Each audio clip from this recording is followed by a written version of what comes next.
Hello and welcome to Krackpots. We met downstairs, brought to you by Krackpots Comedy Club in Massillon, Ohio, with special thanks to Funny Noises Studios in Massillon, Ohio, and shout out to Dinda Mo's Unique Chocolates, which can be found at Krackpots Comedy Club in Massillon, Ohio. I am your host, Rebecca Marcoulin, and today I am with Gary Michales. What is up? Not much, Gary. How you doing? Well, I'm better than I deserve. Really? Yeah, I usually, any day above the ground is a pretty good day, wouldn't you think? That's a pretty good day for me. As old as I'm getting, when I see the grass from the top side instead of the bottom side, that makes me feel better. That's a good perspective. That's the way I look at it. I like your optimism. Well, I'd rather being able to walk around sure does beat the alternative. Yeah. Yeah. And we could do this all day long. That's awesome. Well, most people don't get that philosophical right out of the gate. We talk a little bit and then they bring into it, but you just went straight for it. I'm just if you're going to do it, just jump in with both feet and go right on in. That's the way I like to do things. I don't have time to mess around. I get that. Life's too short. You gotta have fun, man. The more fun you have, the longer you live. You gotta do it while you're above ground. Indeed. And I always tell people that if laughter's the best medicine and alcohol kills germs, I'm the healthiest mofo in the world right now. He's sipping on scotch. No, this is actually Maker's Mark, which is a Kentucky bourbon, which is where I'm from, Kentucky. Oh, okay. But I do drink scotch. Scotch is my go-to, which is very cool because the scotch that I drink is aged in Kentucky bourbon barrels. How about that? So interesting. There's a little Kentucky thing that goes Scottish Kentucky, which is kind of weird thing, I guess. I guess it depends on, I don't know how many people are from Kentucky who emigrated to Kentucky from Scotland. Maybe so it's not that weird. I'm actually part Scottish. I thought I was Irish there at one time, and I found out later in life that I'm Choctaw Indian, Creek Indian, and Scottish.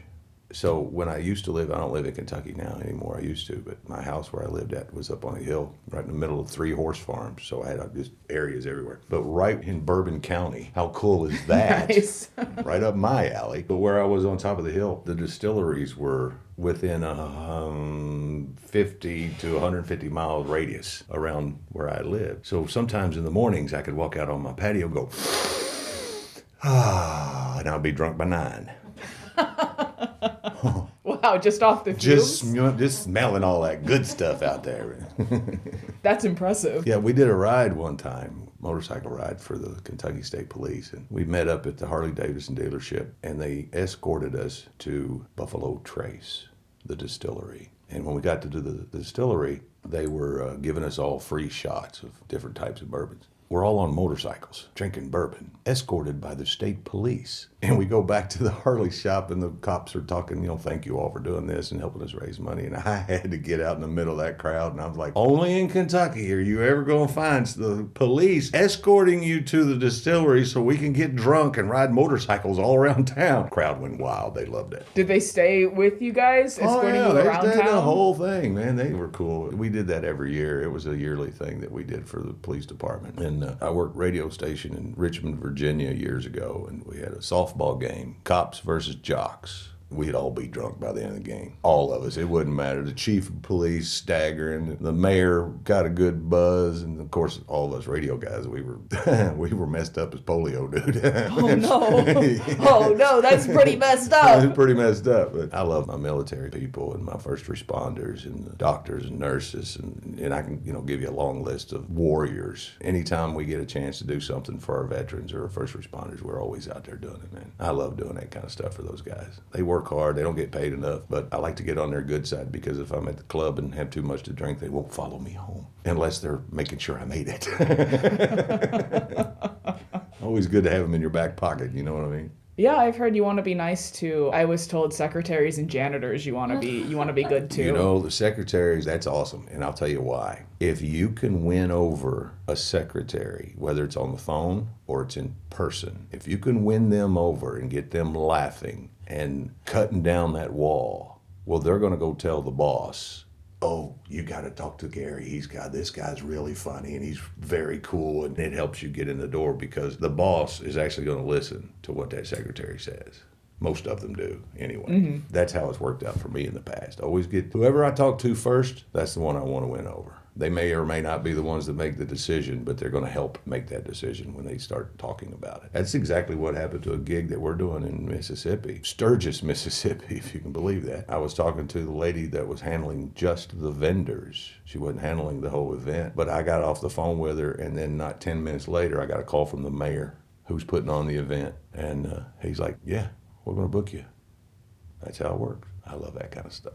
It's fun. You don't expect it. That's awesome. That's so cool. And I think a lot of people don't really realize that, like, your first impressions matter, but the person that you're trying to impress isn't necessarily the first impression that they're going to have of you. That's exactly right. And it works both ways now. It doesn't know, you can win somebody over or you can piss them off, and they'll go back and say, I don't know if we like this guy or not. But they still, whoever makes the decision, still wants to talk to you. Let them make a determination. And if you can't win them over, then, you're done. Now, here's the funny thing. The more famous you become, the more your name is out there, the more and they'll watch, they'll keep track. Don't let anybody think that they won't, because they're keeping track, especially nowadays in the social media era. The more famous you become, then they're going to call you back. Always happens. But at that point is when it's more beneficial for me, because the price just went up.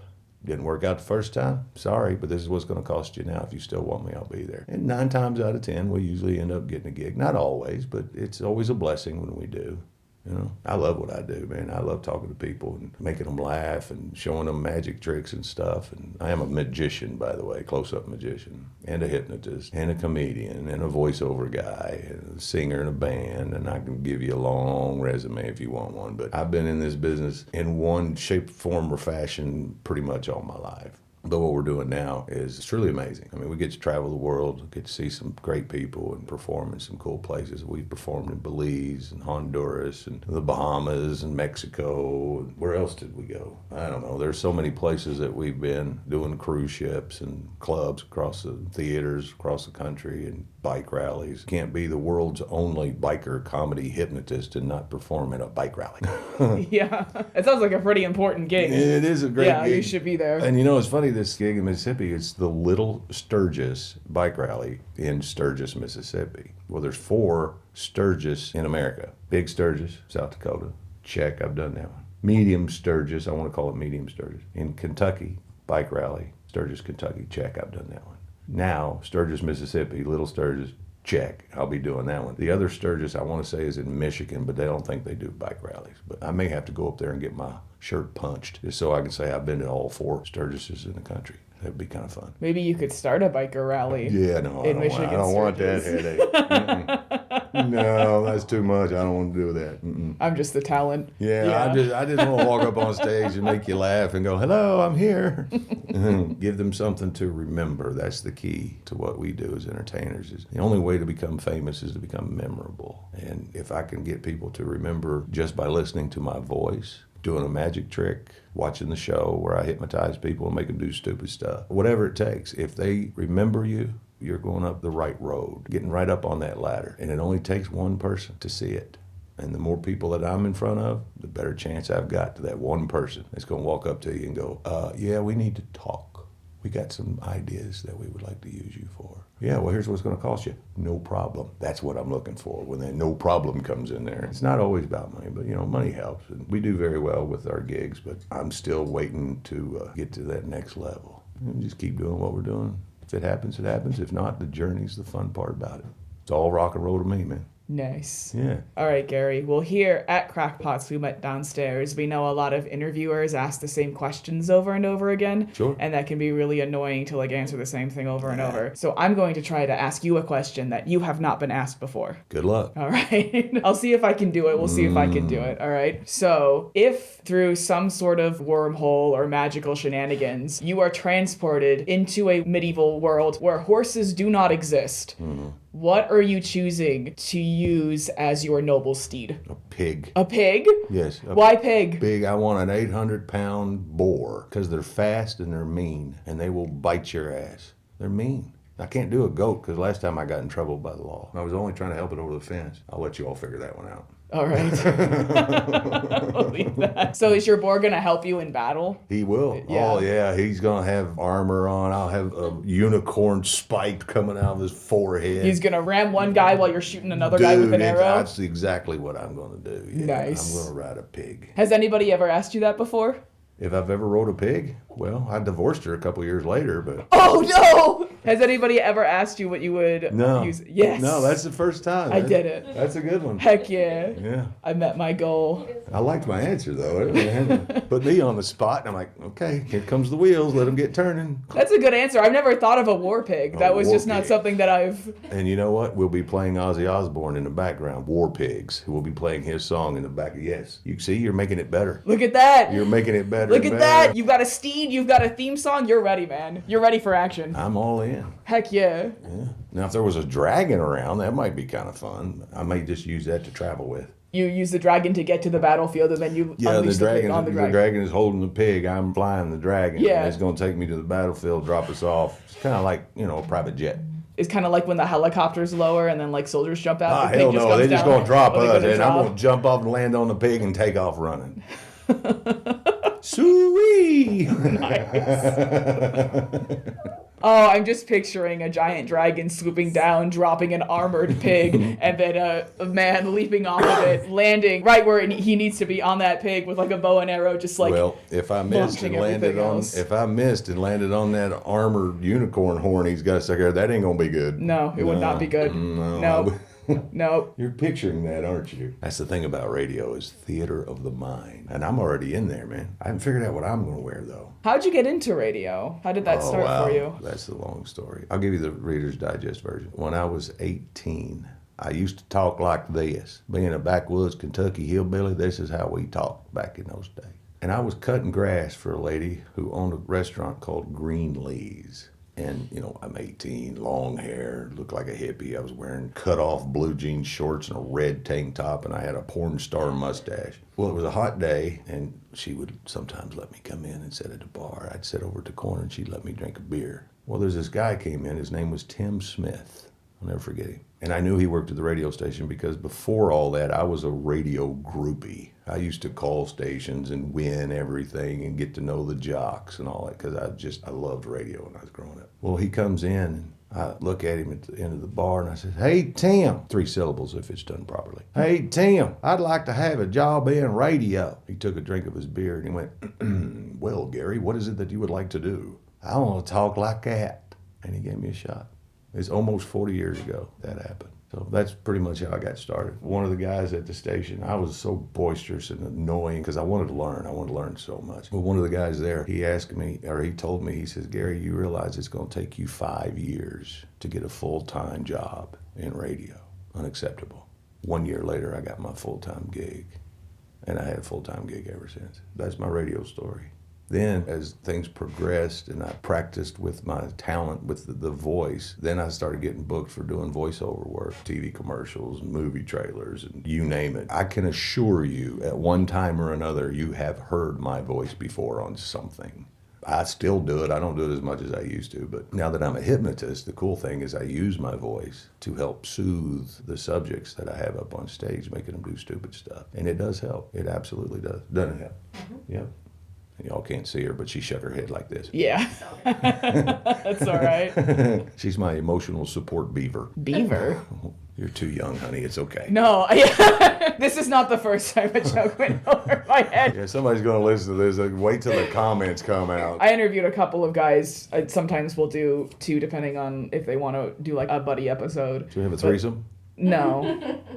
But they said something and I just like wasn't understanding and they tried to explain it to me and I was just like, it was like at least 2 minutes of me being like, I don't know what you're trying to say. And then basically it's just like, I'm too young for this. I don't know what you're trying to say. I don't know what you're telling me.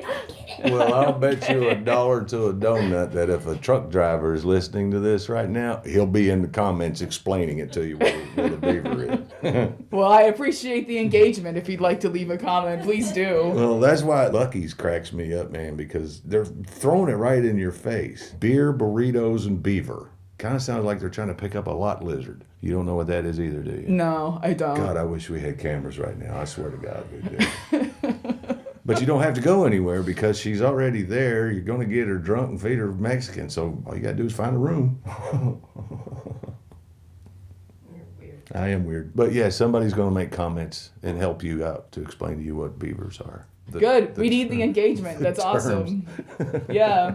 And they can like, share, and subscribe while they're at it. Of course. And they can Heck find yeah. me while they're scrolling around too. Because I got some funny stuff on my pages. How'd you get into hypnotism? So I'm an autodidact. I am a self-taught hypnotist. Oh, okay. So the Reader's Digest version, which I'm sure you don't understand that either. No, I know Reader's Digest. I remember. My mom used to read Reader's Digest. I know that one. So I was in a really, really bad place in life. Bad depression. I mean, I was ready to end it all. Hypnosis actually brought me out of that depression. I saw a comedy hypnotist out in Vegas. On YouTube, actually. Mark Savard is his name. He was a headliner out there. And I saw some of the bits that he was doing, and I went, that's what I want to do.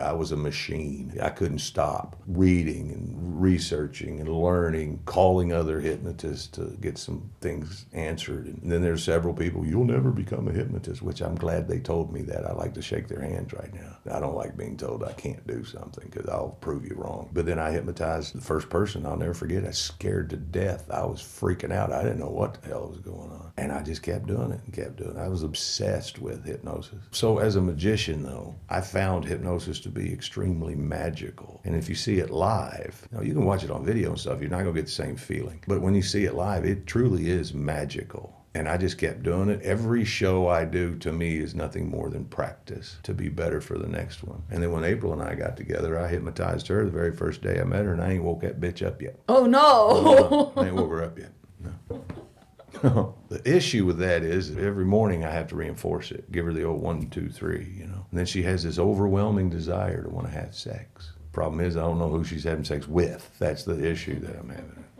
I don't like the ethical implications of where this conversation is going. Well, those jokes make us money. Okay. No, but I really did. I hypnotized her the very first day we met. Very first time, very first night. And then I hypnotized her the second night. She was running with some other dude, and I was running with some other chick at the time. It didn't take me long to find out that that chick I was running with was not the one. Example, she decided to go through my phone while I was taking a nap, which is fine. I didn't have anything to hide. But she woke me up, and she was in a fit of rage, and she had my phone in her hand, and she said, "Who in the world is Amber Alert, and how long have you been sleeping with her?" Yeah, she said that. True story. That is crazy. What? Yeah. You got an Amber Alert on your phone and she got mad about it? Because she thought it was a chick. I looked at her and I said, "Honey, you're going to be really pissed off when alarm calls me in the morning." Oh, no. Wow. But April and I, we had this connection. We got really close as friends. And then I got rid of the stupid girl and moved to Florida for 6 months. Her and dude she was running with, they was having issues. That didn't work out. And so April and her friends decided to come hang out with me at Panama City Beach, Florida. And I fed her. And she ain't never left. Knew I shouldn't have given her that little bowl of milk. But she was purring the whole time. God. Is this his set, April? Is this what he does? All the time? Yeah. No, this isn't a set. This is him. this is Oh, this is just you. This isn't even, you're not even performing right now. I'm not We're getting the performing. unfiltered Gary Michaels. You are indeed. Well, hell, we had to go to the funeral parlor a couple months ago, and I invited the funeral director to come to the show. I was doing magic tricks for him, and he was freaking out. He was more interested in magic than he was trying to get our situation put together. It's all about having fun, man. Meeting people, and laughing, and make sure they remember you. You wouldn't believe how many times when we're out and about that people that we have had on stage hypnotized 5 years later come up to us and tell us that they once a year, well, a couple times a year, maybe they'll have a Gary Michaels party where they'll take clips from either their shows or shows that I have online or whatever and put it up on the big screen in their house and have a party and have people who are just watching that stuff. 5 years. That's awesome. That's the coolest thing ever. And there is a thing that I do where I make everybody that's hypnotized jump up from wherever it is they're sitting after the show. And they'll scream with the enthusiasm of a high school cheerleader, and they'll scream, "I love Gary Michaels." I've had people 5 years that I will say the trigger word, which is my name, Gary Michaels, that will still do it. We have a friend, 7 years. Same type of thing. It's a different bit, but 7 years. She will be in the middle of a conversation and I'll throw that trigger word out and she'll stop and say what it is she's supposed to say and then go right back into her conversation like nothing ever stops. It's the coolest thing ever. Has anybody ever been upset by that? No. Have you ever have anybody like... I make them upset with me. But not because of the hypnosis. No. It's apart from that. I can make people hate me, think I'm the ugliest man alive. I can make them believe that I'm not wearing any clothes. I can make them fall in love. I can make them laugh just by touching their shoulder. I can make them believe their nose is made out of rubber. I don't know what I can and cannot say on your podcast, but there are times that I had guys on stage that I made them believe that they lost their member. Their Johnson is gone. Oh, no. It's in the audience looking for them, calling their name, and they usually go into a panic attack, which is funny as hell to watch. Yeah. What happens after the show, though? Do they... Okay, Well, I guess my question is... I give it back to them. Okay, so I guess my question is, because sometimes you say the trigger word and it still happens like 5 or 7 years later. So I'm thinking like, how does the decompression work from the hypnosis? Like you get them to do the thing. How do you get them, okay, you don't have to do that thing anymore? Does it make sense? Yeah, you get what I'm saying? But that's totally up to them, actually. Everybody's brain is different, all right? Some people will get something in their brain and they'll never forget it. It's always there. I don't know how old you are, but from the time you were born until now, every single sensation, every single word, experience is still in your brain because it's in your subconscious brain, which is your program. So if I put a trigger word or give them a suggestion, it depends on them if they keep it or not. Okay? Still there. If you see them 2-3 years later and you give them that trigger word, they may or may not do the bit that I asked them to do years later. What I've learned is they may not scream, I love Gary Michaels. They may not do that, but you'll see this great big grin pop on their face and their eyes lights up. It is just like the greatest feeling in the world, just pow, just went all the way through their body. Meaning the suggestion is still there, but it's not as powerful as it was when I first put it in there. Does that make any sense? So if I give someone a suggestion, like, for example, you forgot the number 2. The number 2 no longer exists. You count 1, 3, 4, 5, blah, blah, blah, blah. Later, some people remember everything. Some people only remember bits and pieces of it. That'll never stay there because the brain knows there's a number 2. But for the moment, their brain was telling them the number 2 no longer exists. All right. But if the I love Gary Michaels kind of thing, which I'll tell you about that in a second, they had a sense of excitement when they did that. Excitement is more powerful than anything else you got. When they say laughter is the best medicine, it's true. But excitement and love and positivity, those are the emotions that people hold on to, and they'll remember that kind of stuff. Now, if you go through something negative, they'll always think about that. Always. It's still there. The cool thing about hypnosis is you could take that traumatic situation, you can't necessarily erase it, but you can fix it to where they have a different feeling about it. In other words, let's say, hypothetically, someone lost a family member and they were extremely close. And for years, they just mourned and they had a hard time to get over it. You can actually get them under hypnosis and make them have a different feeling. Instead of mourning, you can get them to have a sense of maybe relief, and life goes on and your family member wants you to keep going. You give them a different feeling. And that traumatic issue, it doesn't necessarily disappear, but it doesn't come to the top anymore. It's still suppressed a little bit, but you feel, it's always there, but you feel differently about it. All right? Number 1 rule in life in general. People will never remember what you said to them, but they will always remember how you made them feel. That's my show in a nutshell right there.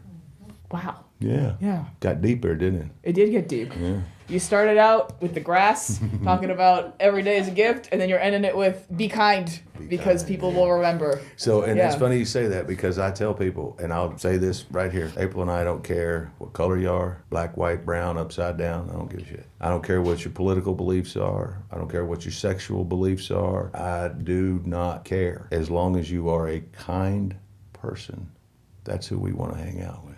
Just be kind. Even if we have differences, that's fine. It's okay, man. Doesn't mean we can't still sit around, crack some jokes, and have a couple of drinks, and watch porn on X or something. I don't know, whatever they want to do. I love how you specified X. Yeah, well, I don't get on X. I mean, I have X, and occasionally I'll get a notification of something going on in the political world because I'm all about politics and watching, keep what's going on in the world today. Who's going to blow up? So I'll get these notifications, and I'll click on the notification, go read it, and there's some porn thing. I'm like, what? I didn't do that. This is not my thing. Yeah. Kind of cool. Oh, midgets in there. That's neat. No, doesn't matter. If you disagree with somebody, it's fine. You're not going to agree on everything, but still doesn't mean you can't be friends. Right. That's how April and I live our life. It's all rock and roll to me, baby. All rock and roll to me. Now, if you don't have the same car insurance I got, we got a problem. Oh, no. That's the line. Car insurance. Am I supposed to read this? I can read it for you if you want. Sure, if you want to read it. Funny Noises Studios here in Massillon, Ohio. And obviously, you've got to stop by the Krackpots Comedy Club right here on Lincoln Way in downtown, beautiful Massillon. I love this club. I do. I love this club. Chris, he's a character. But I love this club. Looking forward to our gigs here in the future. Heck yeah, man. Rock on, baby. All right, Gary, it's about time to wrap up this episode. Do you have anything you want to plug before I do my outro? Yeah. If you want to find out a little bit more about what we do, you can go to all the socials. We're on all of them. Gary Michaels Hypnotist. That's the best way to find it. Or you can go to my website, GaryMichaels.net. And if you are scrolling around the socials and you see us on OnlyFans, mind your business because I needed the money. But yeah, just look up Gary Michaels Hypnotist or go to the website, GaryMichaels.net. I usually post some cool stuff every once in a while. You find out where we are, where we're going to be in the world. And we are here tomorrow night, but I'm pretty sure this episode is going to be playing in 4 months. It is a pre-recorded. This is a pre-recorded broadcast. But that's okay. A lot of people say what their new shows are going to be coming up, but I think that also gives hype because then you just plugged it and they're like, yeah, we're performing tonight, but this is late. But you can still check him out on all his socials and you can see if there's a new show coming to you, where he's going to be next. And I can pretty much assure you, we're probably going to be close to you. Somewhere in this world, in this country, we're going to be close to you. Yeah, love to see you. All right, Gary, it's about time for me to do my outro. I'm going to shake your hand if that's okay. Thank you so much for coming. Rock on. Talking to me today. You can't see it because it's just audio, but we're shaking hands. It happened. April, thank you also for coming. She's too far away to shake hands, but we're symbolically shaking hands. And I'm not wearing any pants. That's a lie. You're wearing pants. He's fully clothed. Don't let him lie to you, okay? So, Krackpots. Come to a live show at Krackpots Comedy Club. If you like this pre-recorded podcast, you're going to love the shows that we put on. Check out crackpotscomedy.com. That's our schedule. See what strikes your fancy. If you come on a Friday or Saturday show, tell them Rebecca sent you, and you will get $5 off your check. And while you are here at Krackpots Comedy Club, you can check out Dindamo's Unique Chocolates. She's got her own booth right at the front of the club. And we also have Pigs in Mud, which is a specialty item from Dindamo's Unique Chocolates, only found at Krackpots. It's a little brownie shaped like a little piggy that's coated in chocolate and then covered in chocolate syrup. It's so good, you guys. They're so great. Gary might ride them into war if he gets teleported into a place where horses don't exist. I dropped a thing. It fell on the floor. That's okay. Don't worry about that. And I don't know if we mentioned it yet this episode, but we are recording this podcast in an old radio station right above Krackpots Comedy Club. We have one room dedicated to the podcast, but we have a couple of other rooms that aren't really being used right now. So maybe if you have a podcast that you need a place to record it, or you have like a short film that you need a location for, you can reach out to nfpbookings@gmail.com and get more information on all of that. And that concludes my plugs for the outro. Thank you guys for watching. Thanks for listening. I will see you guys next time. Bye!